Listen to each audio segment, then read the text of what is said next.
the worst thing anyone can do right now in finance with AI is to not do anything. Like Right, you have to start now. If right. you want to remain relevant, yep, you need to learn it.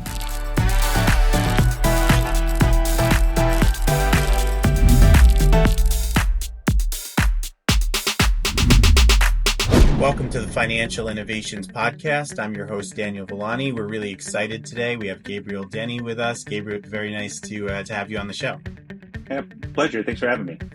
So we have a lot of exciting things to talk about today. Just role of finance function, AI.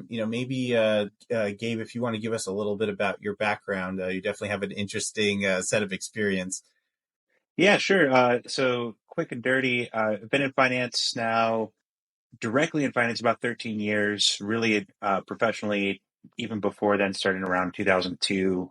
Graduated high school, joined the United States Air Force straight out of that.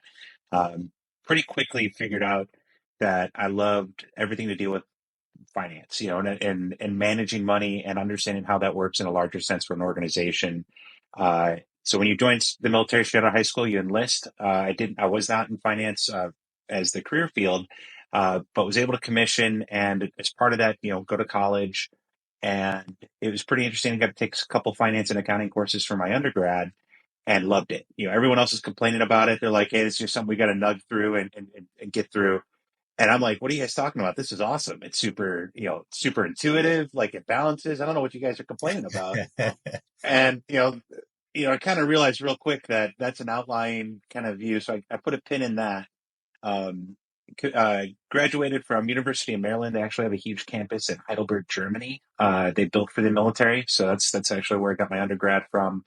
Went off to pilot training for a couple years, which was really cool. I flew for the United States Air Force. I flew two different planes. We're finding out I'm way too blind to fly. So yeah, it's a prerequisite. So kept trying to crash into other planes in the sky. You don't call Jake from State Farm when that happens. So that didn't work out. And they said, "What do you want to do?" And I said, when medical stuff happens, they give you an opportunity to pick a job.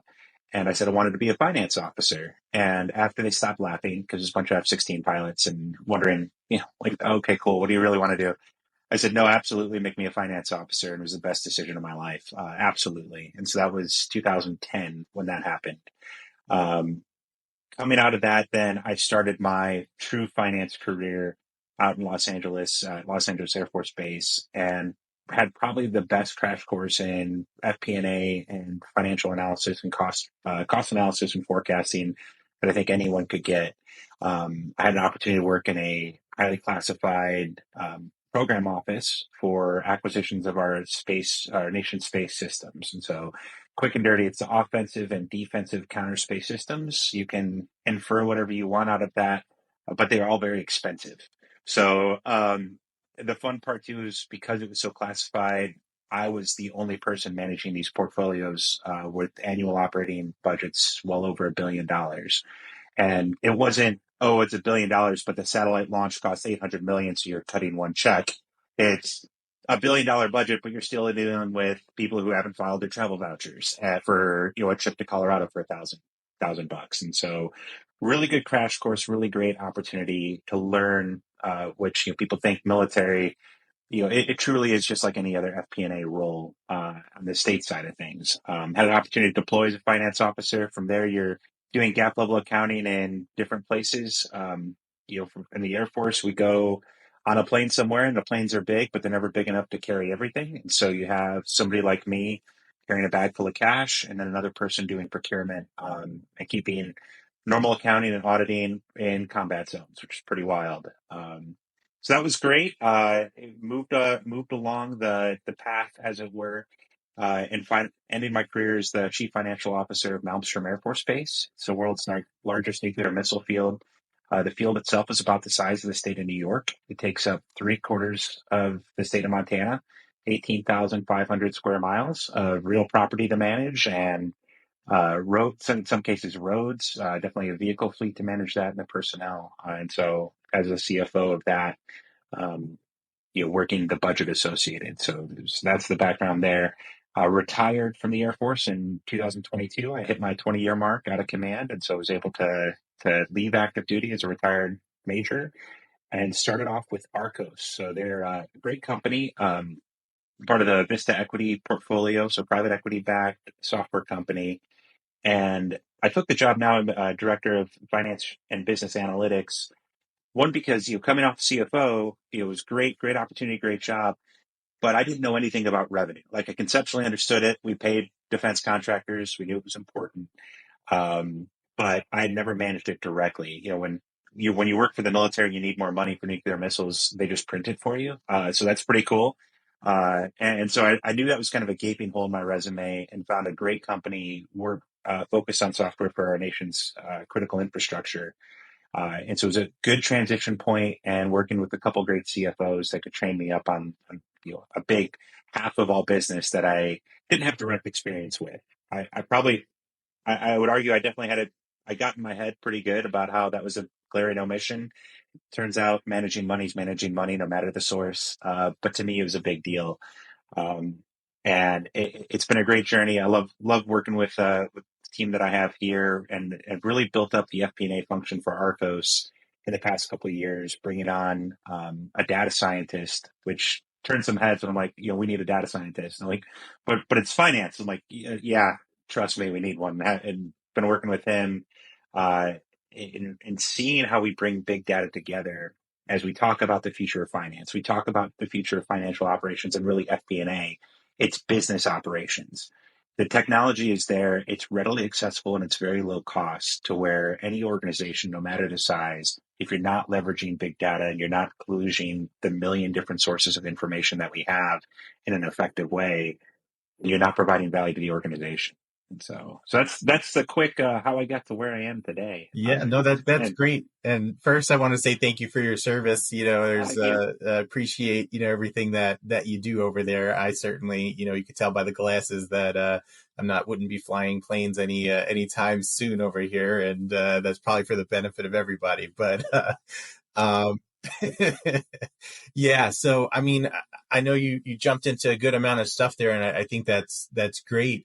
Um, it's I have some experience. I've consulted for defense contractors, so being on the side where they do have the revenue and expenses over there, and it's funny how technology, you think of like military operations and, submarines, tanks, all that kind of stuff. But, I worked for, with a defense contractor that made like the nuclear subs, the tanks, all that kind of stuff. And some of my colleagues, got to get tours of, going in the tanks and the submarines and stuff. And I was working with the IT department. So I was like, can you at least show me like your server room or something? And they're like, no. That's, we'd rather show you the tanks and the submarines than the servers over here. But so yeah, I know how highly sensitive a lot of that can be. But I think one of the things that I wanted to talk about that you kind of alluded to was how the role of finance has changed. Where maybe 10, 20 years ago,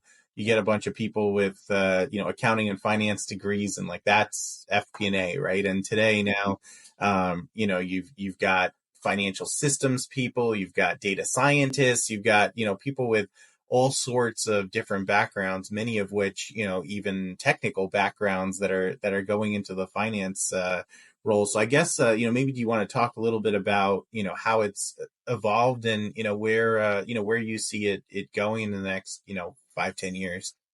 Sure, that'd be great. I I love talking about it, so we'll stick close to time, because I don't want to get on a soapbox. But I think it's important to clarify some things. One, I don't know that the core function of what we do has changed. I think our ability to process data efficiently has allowed us to do a lot more to provide more value to an organization. So for me, sorry if I'm repeating myself, but I firmly believe that financial management is the most important part of any organization. And I don't care the organization. It could be a military organization, it can be your family, it can be a private company. If finances aren't there, everything falls apart really quick. 20 years ago, if you have somebody, like you said, with maybe an accounting or finance background, a master's in finance and business and excuse me, finance and accounting, um, you know, what the limitation was there was our ability to process information quickly. even when I started off building slides, doing the standard FP&A gig in LA, 13 years ago, the time it would take me to get the information, put it together in a meaningful way, and then get it out in a good form to the key stakeholders, it could be a week or two even to get it all together. The processing of it was already there, right? Let's be real. Microsoft Office was very much a thing in 2011. We still had, it wasn't cloud based. No, we didn't have OneDrive, but you had shared files, you had SharePoint. Like, it wasn't that long ago. The iPhone still existed. I think it was 3G, but it was something. Um, so it was there, but the data processing capability wasn't. And to get it in a meaningful way, it was very expensive. I had the opportunity to go to the World Finance Forum back in April and heard from the Microsoft Latin America CFO, and they talked about how what they had been doing was starting in 2007, building their finance data set and their business systems in a way now that they have Cortana to where a first level supervisor can ask Cortana and Microsoft to say, hey, you know, how am I against budget? Apparently the bot will answer them, which is outstanding. Obviously Microsoft could do that in 2007. Anyone can do that today with open source tools that are relatively inexpensive, if not free. Um, and that is what's shifting, and that's what's driving the need for folks to understand. Hey, wait a minute! I still need to know finance. I still need to know the nuts and bolts of accounting. I need to understand a balance sheet. I need to know how that ties to the P&L. But all of that's going to be done very quickly for me. So now, what do I need to know? And you talked about those other roles, right? You talked about, hey, we have data. I mentioned I hired a data scientist. Um, you have systems folks. Well, the reason we have those now and they're part of finance is that we have the time to utilize what they can bring to an organization. And so I think that's the biggest change. Um, I'll pause there for a follow-up question, anything. Otherwise I'll keep going. Yeah, no, it's great. I think that, the way that, and it sounds like, you kind of see it the same way is, finances used to be just a supporting function of an organization. Now finance is a core, function of an organization, and there are a bunch of other things that are supporting finance. And now you have, your data scientists, you have, many organizations are even just moving certain specialized IT departments inside of finance. And now you have finance systems, positions that are sitting inside finance where, before finance was kind of seen as, just, we're just crunching the numbers for the organization, and they're making the fancy PowerPoints and models that, that is being presented to the executive team. And now, it's its own, standalone function, in its own right there. Absolutely. To your point, they're the guys who say no to my budget request. They're the guys who turn down my expense report because went to the airport and had them fill my rental car up instead of doing it myself. You know, I I think really even in the last 5 years, we've changed from being a cost center to a value driver for an organization. We are now to the point where I have a systems architect on my team, and he handles all of our core business systems. And you take that step back, right? I talked about my first time in finance, where I'm a lieutenant, I'm junior to the organization from at least in pay grade, but I get to see everything right away, right? Because I'm managing the money, and so the correlation is there, regardless of the organization. I work for a software company now. In finance, we have to see what's going on with engineering and what's going on in the development cycle. We have to see what's going on with marketing and how leads are going, how that translates into further down the pipeline into sales, and how the sales forecast matters to forecast revenue. In the meantime, we're talking to the folks in customer success. We're talking to the entire organization, and so are the folks in the team. From very early on, we get a holistic view of an organization. We're immersed in it instantly, but it's part of our job. And that gives us a very unique perspective to where we can say, hey, we can see we've got that whole picture, right? You think of Extreme Ownership, the book, by Jocko, where he talks about taking that step back, taking a look at the battle space. Well, for us in finance, that's what we do all day. And we can help whoever we're advising, if it's first line supervisors or if it's senior executives on an executive team. Hey, this is how we see the organization. And now with the time that we've been given to take that step back that's been offered by automation, we can give that clear picture of the battle space that, of course, got to use the military terms, sorry, but, we can give that clear picture of the organization that, let's be real, executives, if they are not the CEO, probably don't have the time to see because they definitely, no matter the executive, they all are great folks and working toward common goals, but they still have their primary focus area. When I was, the CFO at Malmstrom, also a squadron commander, I'm the only person who has the opportunity to even focus on the money for the base because the civil engineering squadron commander is worried about the single traffic light on base and how that's out and everyone's screaming at her. Or, the security forces squadron commander who has a 18-year-old from Texas who just came up to Montana and has to drive a Humvee in 20 inches of snow. Like they don't have the time to putting out fires themselves to come back and say, hey, wait a minute, you have a budget. There is actually limits here. Let's live with that. And then what are the opportunity costs for those areas where you want to improve or invest? That's what we get to do now in finance. And I think I would argue 5, 10 years is where automation is coming in such a way that the PowerPoints still happen, right? The reports still have to happen. The audit reviews, the double checking on the accounting team where we can cover down and complement each other, if not augment, you know, all that still happens, but it's just so much faster that we can provide that value to the organization. Yeah, no, that's really good. To mention because I think that a lot gets lost, especially when you start talking about automation. There's like that instant like cringe of like, am I going to lose my job because my position's being automated over here, right? Versus, imagine if you didn't have to do the manual stuff that you have to do on a daily basis, and you had more time to actually impact, the strategy of the company. Where we're seeing many of the other guests I've had on the show, they mentioned that, finance now has the time to like go out in the field with, with many of the other groups within the company to start looking for, are there efficiencies that how do we work with the core functions of, the company in order to drive value. So it's more important than ever. Where like I said, it's finance has moved from that. We're just providing you some fancy charts and tables and stuff for you to do whatever you want with, to actually making meaningful transformation and within the organization. Absolutely. And if you set up your systems right, not only quickly providing the data, but that data is near real time, right? We'd spend 3 weeks on a PowerPoint deck. Well, that collide, at best, that means the data is 3 weeks old when it's presented. In reality, it was probably 6 weeks old. And now it is near real time. We've set up our systems architecture in such a way that when we pull a report, it's depending on the system it's coming from, it's anywhere from 15 minutes to 24 hours old. The stuff that's 24 hours old really doesn't matter that it's 24 hours old. The stuff that's 15 minutes is just system latency that drives that. And that is a big deal when you're looking at, end of month. Obviously, people are always looking at, we're coming up on end of year. That's, those kind of metrics are on usage and on sales pipeline. Obviously, that's the big focus areas for how are we going to hit our number this year.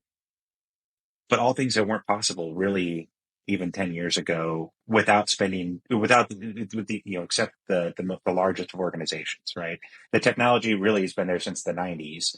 The first guys getting to do it were the folks on Wall Street and the traders. And as the technology's matured, it's gotten, less expensive, and now we can all benefit from it. Yeah, no, that's great. And the quality of the technology that's available now too is, astronomically better than where it was. Where, now, kind of all the buzz is AI, and and I know that, you have some experience, bringing AI to the function there. But I think one of the biggest questions that I get hit with all the time, is, like, Chat GPT now has been out for however long, and it's did we miss the boat in terms of are we too late if we haven't invested anything into it now? And you have some that say, hey, well, we'll wait for someone else to figure out how to do this well, and then we'll just buy whatever system that they come up with afterwards. And others that are kind of scrambling to integrate it with the organization now and wondering if they're at a huge disadvantage. So I'd be interested in kind of your thoughts just in terms of where are we, with AI, what companies should be looking into, and if anything at this point. Yeah, no, that's great. And, definitely, like you said, it's the buzzword. It's the thought du jour. I'm fortunate enough to work for a software company that likes to be leading edge on some things. And of course, Vista backs that. So we were pretty early on. Now, in addition to being a finance nerd, I'm also a computer nerd. So that helps. Huge computer. I actually started computer programming when I was in second grade. I think that's why finance is so great for me because, it's very similar to computer programming. It's a bunch of arbitrary rules. It either compiles or it doesn't, right? So I'm already bent that way. So the first simple question of anyone who's out there going, "Oh my gosh, we've missed the boat." No, you haven't. The boat hasn't even left the dock, right? Have you ever taken a cruise before? Just because you're the first one on the boat doesn't mean you're leaving anytime soon, right? Go go to the muster station, go get a drink and relax. Where we're at now, no one has a ready-made AI solution. I'd argue, with all respect to people who claim to the contrary, it's just too early for anyone to have a fully baked claim. Things are getting better. Like you look at what, Clary is a platform that's, it's a sales platform mostly, but what they're doing with Gen AI to help provide better insight into opportunity health. When you look at Gainsight, I know when they're tracking analytics for user data, there's some more mature things that are coming out than there were 2 years ago, but dev cycles are still dev cycles. So for those folks who are worried, oh my gosh, did I miss something? No, you didn't. What I think, and I think the reason where I so confidently say that is I think we're still figuring out what it can do. Um, there are some things that AI does in such a crazy way that it offsets things. It provides you for free information that you would used to have to pay somebody for. That's incredible. So for everyone, you just need to figure out what your use case is and start small, right? I think our first thing we did was trying to map power outage data to and weather patterns to sales cycles. You hook it up to a couple free APIs and see what that does. Um, and what can you learn and what can you glean from that? And then on the other side, you plug in some of your historical sales pipeline and say, hey, other things being equal, our model's okay. And we learned some stuff, not getting into too much into detail, but learned pretty quickly where some of our assumptions were valid and some of them weren't. So start small with that, and you don't have to spend a lot of money. I mean, shoot, I think it's a $20 a month license for OpenAI. What if you're a Microsoft customer? I think it's $10 for the what they're calling theirs. Again, it's not Cortana anymore. I said that earlier, but it's whatever Copilot. That's it. And oh, by the way, everyone's calling their AI Copilot. So anyone listening who's doing that and thinking they should call their thing Copilot, please stop. I think there's like 6 different companies with that. We have all of them somehow. But uh, so no, it's incredible. So I think the bigger question for anyone in FP&A or finance is, hey, what can it do for me? The answer is, I don't know. What is your application? Can it help you with AR? Absolutely. How can it help? I don't know. What's your problem? Like it's this, the standard problem solving steps haven't changed, right? Like it is an incredible tool, but like anything else, it's just a tool. It's how you use it. Um, so pick a problem, pick a small problem, maybe just an annoying problem that you want to get solved. Is it AR timeline? Is it AP? Is it, whatever it is that you're trying to learn from, and spend an extra hour a week, 2 hours a week if you have it, to see what fits. And then you can kind of quickly go, this is how it fits for my organization. Yeah, I mean, there's definitely a broad spectrum of application. I remember when I was first like playing around with it, and I saw, oh, it can code and everything. I said, oh, let me take. I took a software program I wrote like 8 years ago or whatever, and just like copy and pasted it in. Didn't give it any information, and I was like, what can this thing do? And it was like, okay, here's what your software does. It told me what it did. I didn't tell it what it did. it said, hey, you can improve this by doing it this way instead of that way. And I was like, oh wow, this is pretty neat.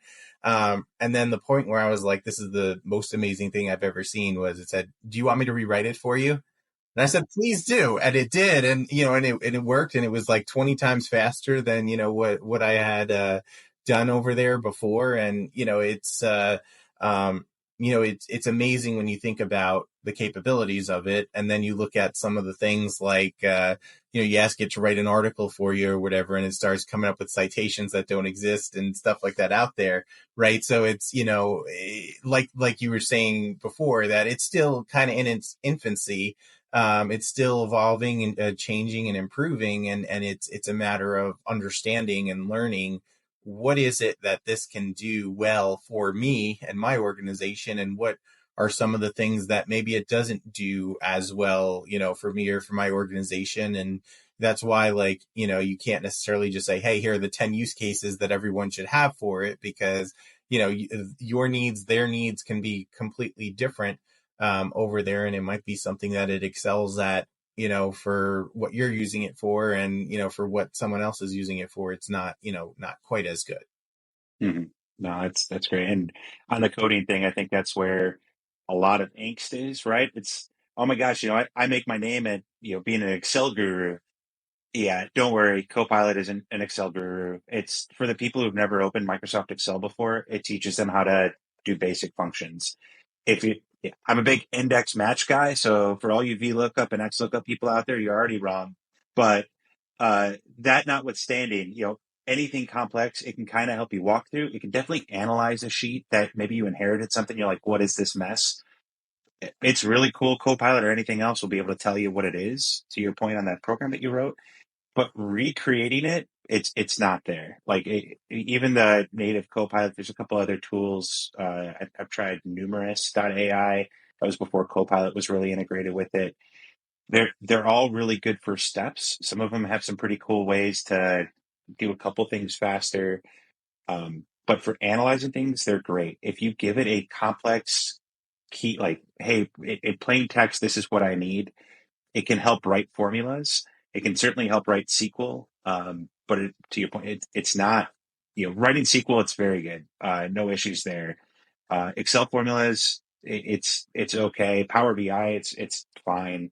So it can help you write those things faster to again get back to what I was saying about how we can get data faster, we can do it faster. So now we can get back to providing value to the organization. Right. Yeah, I think that where maybe some people struggle a bit, with it is, what I've learned is, so when I was in, I forget, maybe like second or third grade, we had this exercise where the teacher says, all right, teach me how to brush my teeth. Right. And you have people that say, all right, open the tube.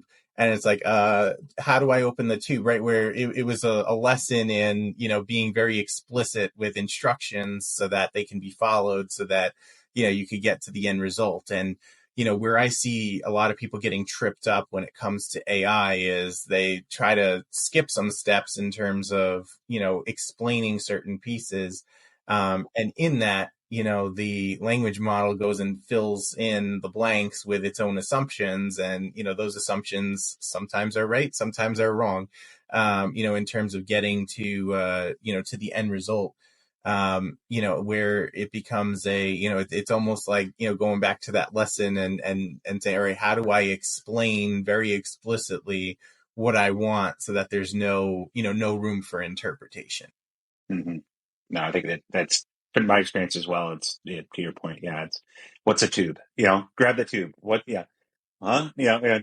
PVC pipe, right? And that's there. I think so. For anyone who's concerned about it, definitely, be very clear, be very explicit with what you need, and you're going to get some really good results, and it will save you time. Um, but it's not a job killer yet. I think my only concern from a job killer perspective is, will junior analysts still learn the core functions to be able to provide value? And it's a fear with any new technology. I'm not unique with that concern. But for anyone, I just encourage you, hey, if you've got somebody new on your team that's, straight out of college or maybe straight out of high school, depending on your organization, um, don't just teach them the black box that, hey, input output. Give them a little bit of that extra time to say, hey, this is why or this is how, because eventually we're going to all have this black box and then not know how it works. And that, at that point, we're not going to provide value. And that's when the true, when other people are going to be like, hey, why do I have this guy operating the black box when I can just have the black box?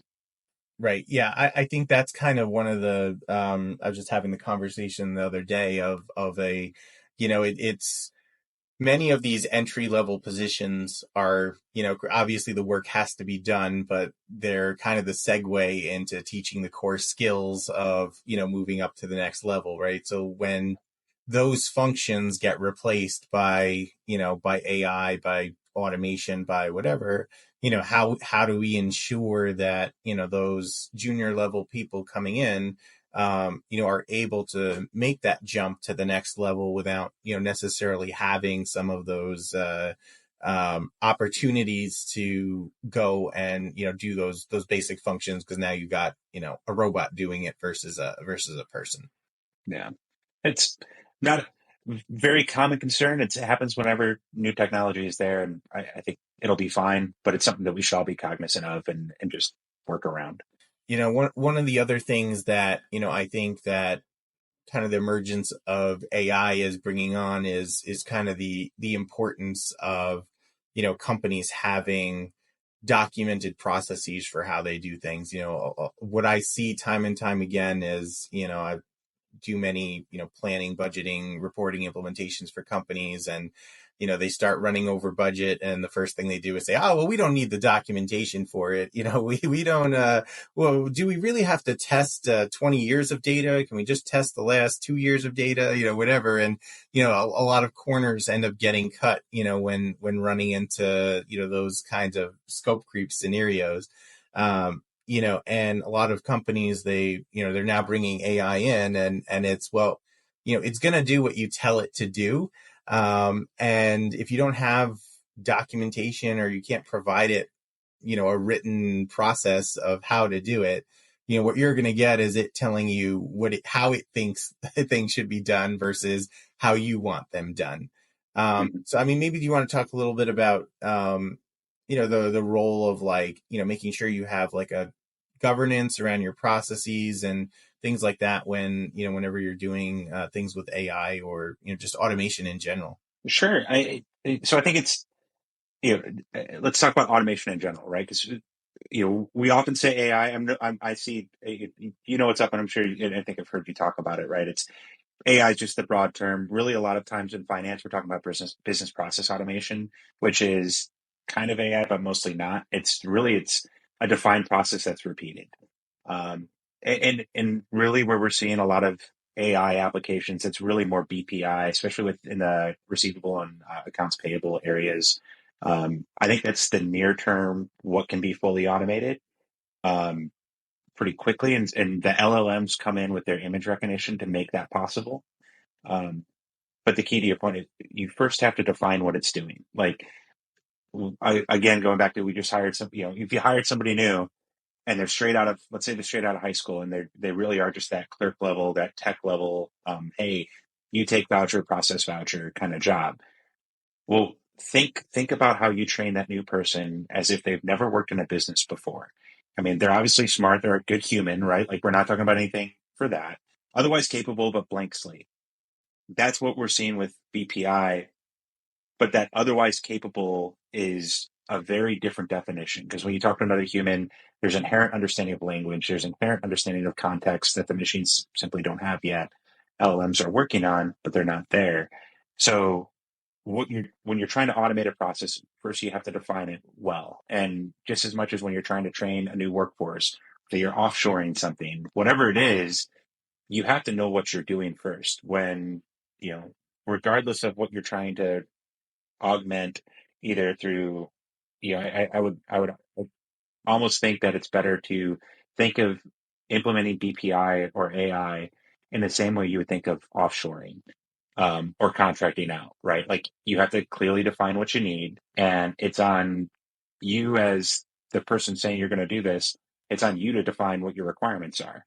The the AI can't tell you what you want any more than you want to build a new building and a general contractor can figure out what you want, right? I think about that, that Seinfeld episode, dating myself, of course, but where he's going and he says, "Hey, I want new cabinets," and he comes in and all cabinets are all around. It's the same thing. This is it's a new tool, it's a new feature, but it's a very tried and true problem. This goes back to thousands of years of human innovation. Everyone, every step along the way, it's like, hey, cool, it can do this thing, but you haven't really defined what this thing is. So it's absolutely critical you do that. And we had that early on, again, kind of thinking, hey, this new AI thing, we'll figure it out. I'll go into ChatGPT, it'll just tell me everything. And I say, hey, tell me everything, and it gives me the answer 42. That's a great nerd joke for everyone. Thanks for laughing. But so yeah, absolutely critical. Your processes are documented. You figure it out, and then try and solve for it. My personal favorite is flowcharting it because, like I said, I'm a nerd and PMP, so that creeps in too. But if you think of it all as like following project management principles, then you can have the foundation you need to set up and be successful with any automation. Yeah, no, that's great. Where do you see, I guess, people getting, tripped up or anything that, any, tips or anything just in terms of how to, I know you had a couple of tips in terms of where to start with AI, but, for people that might be a little bit hesitant, I think there's still a little bit of, distrust of putting data into the system in terms of what is the am I training the model with my numbers that I'm putting in there, all that kind of stuff. Like, I guess where do you think is kind of like the most logical place to start in terms of balancing the privacy and everything, but still like developing the skills? Sure. So for the folks concerned on security, obviously talk to your IT security folks and follow your organization's policies. Standard boilerplate disclaimer. These things have been trained on in unfathomable amounts of data.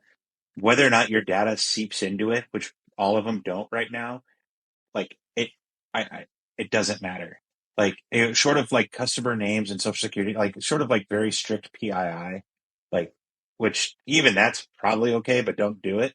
Um, you know, like I guess first advice, a soundbite advice is don't be scared. Like it's okay. Like it starts small, right? So if you keep customer data out of it, but you start with your P&L. Like, and start with your account names. Nobody cares what your account number is. Like, okay, net income's in 4,000. Good for you. Like, you're not letting out trade secrets there. So maybe start with something like that where there isn't really specific information that means anything outside of your organization, um, to then kind of play with real data. So I understand. I'm not trying to downplay the concern on data security, but start small and really don't be scared because all of these things. One, if you're using OneDrive or using Google Cloud or you're using Amazon, your stuff's already in the cloud anyway. So let's not lie and say that somehow it's secure because it's not. And if your organization has its own servers, it's even less secure than if it was in the cloud. Short of you run by yourself on your own laptop that's not connected to the internet, your data's out there. Take a deep breath. It'll be okay. People are going to sue Google before they sue your company. They've got bigger pocketbooks. Yeah, I mean, and even just the way I kind of describe it too is it's like any ad you see online, right? Like they have your personal information, but nobody's looking and saying, "Hey, look, here is what we should market to Daniel Villani," right? Like it's they're taking this data in aggregate, pulling statistics and all sorts of attributes, gender, age, all that kind of stuff, and trying to come up with patterns. Yes, they have the data at a personal level, but nobody's going down to individual people and saying, "Hey, what should I market to that guy or that guy?" Right? It's the same thing, and especially like if you're a publicly traded company, and you start using this for past data, well, guess what? You're already submitting 10Ks, 10Qs. It's already out there for the entire internet to, and they have special language models that just parse through everybody's past financials anyway. So you're not disclosing anything of significant value. If you start looking at stuff that you've already disclosed.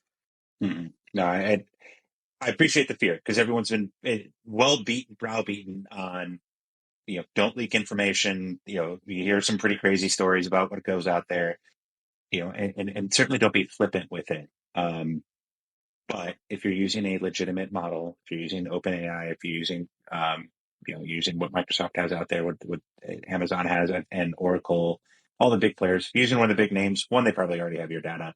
Two, it's going to be okay. But legitimate concern, like, I appreciate it. I don't try and downplay it.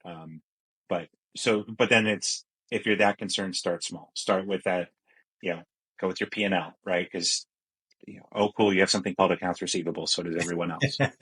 Right. Right. It's not like there's a standard out there that everybody's using the same kinds of P&Ls and balance sheets. I know, right? If only some that was like generally accepted. Right. That'd be Right. good. Some sort of principle Right. we could agree on. So. Right. Right. Exactly.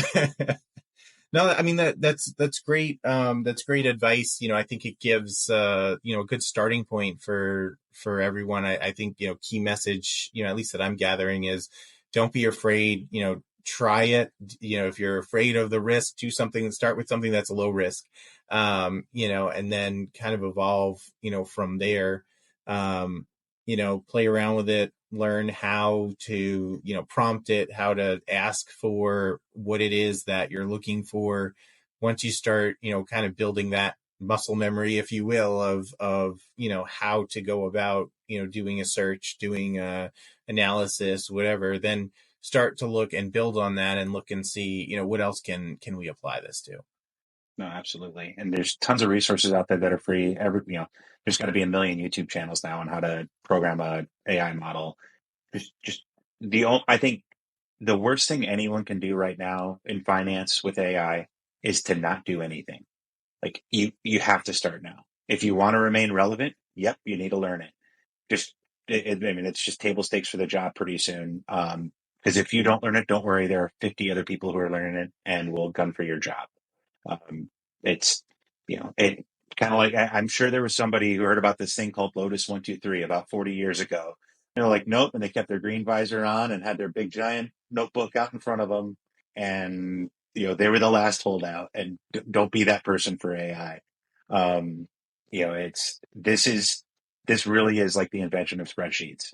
That's how transformative it is. That's how incredible it is. But anyone who's a student of history knows that Microsoft Office still has, Excel still has Lotus 123 backwards compatibility, because it took 25 years for people to get off of that.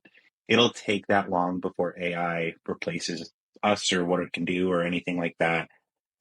But in the meantime, it'll make all of our lives easier, and more importantly, provide more value to the organizations we serve, which, depending on whether or not you're a member of the AICPA, you've kind of gone ahead and raised your hand, said that's what you're going to do. So. Right. I mean, and even just from knowing how to use it, you can say, hey, look, we're going to wait and not, implement AI for any production process that we're doing. But the longer that you're not even learning it and playing around with it and seeing what the capabilities are, and, when the day comes when it is taking over, many of the different functions, now you're just starting to learn it. And, now you're, even further behind those that, that put the time in, that, watch the YouTube videos, bought the courses, whatever, preferred method of training that you want. Now you're, going and learning how to from square one, whereas everyone else, might be, 10, 20 steps further than you are.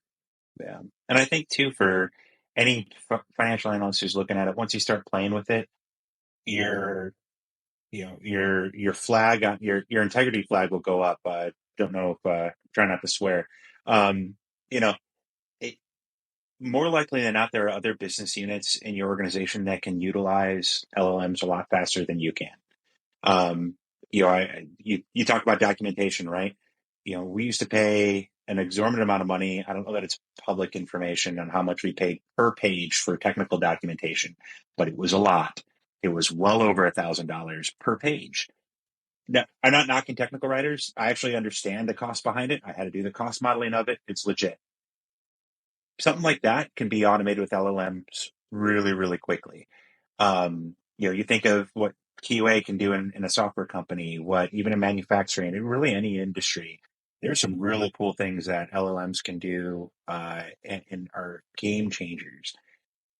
Us as finance people have a responsibility to know what those are and maybe be ahead of them. And ideally, if you get really good at it, you can maybe advise when you hear somebody saying, hey, they've got this tool that's going to replace everything. You can be like, hey, I've worked with something like that. I appreciate that they're saying it's going to replace everything, but it really doesn't. And you can intelligently speak to why. And so when we think of it from a resource management perspective, just as much as it's, we're all responsible for knowing the industries we serve, knowing the organizations we serve, understanding AI, where it may fit in your organization, even if it's not in the finance department, I think is equally as important. Yeah, no, that's great advice. I know we're coming up towards the end over here. Before we wrap up, any other tips, tricks, nuggets of wisdom that that you want to share? Sure. I think the good news is a lot of these AI tools, the entry level platforms are reasonably low cost. Try them all, or try maybe not all. There's so many now, but make sure you're giving a few of them a try because there are noticeable differences in the models. You know, you probably not. We're not to a point yet where I think Grok can be used in a corporate setting. But I'm actually really impressed with what it puts out. I think it's still built on OpenAI, but it's good. Gemini is good. ChatGPT, of course, and I've mentioned Copilot, Microsoft's Copilot. They're all good. They have different things that they do well. So if you try OpenAI or try ChatGPT and you're like, hey, this isn't great, it might not just be for your use case. Try another one. I think that'd be the going away nugget to give. But thanks for having me on. This has been great. Yeah, no, that's a great point because, many times I'll ask ChatGPT something. It'll give me something that, just sounds off. I'll go paste that same prompt into another model and it'll go give me something that's really good, and vice versa. It's not, anyone is perfect at anything, but, it's great, to advice to try out the different platforms. It's great having you on. If, our audience has questions, wants to get in contact with you, what's the best way? LinkedIn, or are there other? Yeah, absolutely. You can find me on LinkedIn. I think that'll be there. I'm also trying this Twitter thing out. I am at _budget_guy. So you'll see my face on that one. Trying to get back and posting stuff. I repost a lot of finance stuff. And so that's one of my side hustles. And so no, that's great. We'll put the links to those in the bio, in the description here, so that way they can our audience can just click on it over there instead of keying it in. But yeah, no, that's great. That's awesome. No, I appreciate that. Thanks so much. Yeah, no, appreciate having you on, and would love to have you on the show again in the future to talk through any other new innovations that you come up with along the way. That'd be great. Thanks.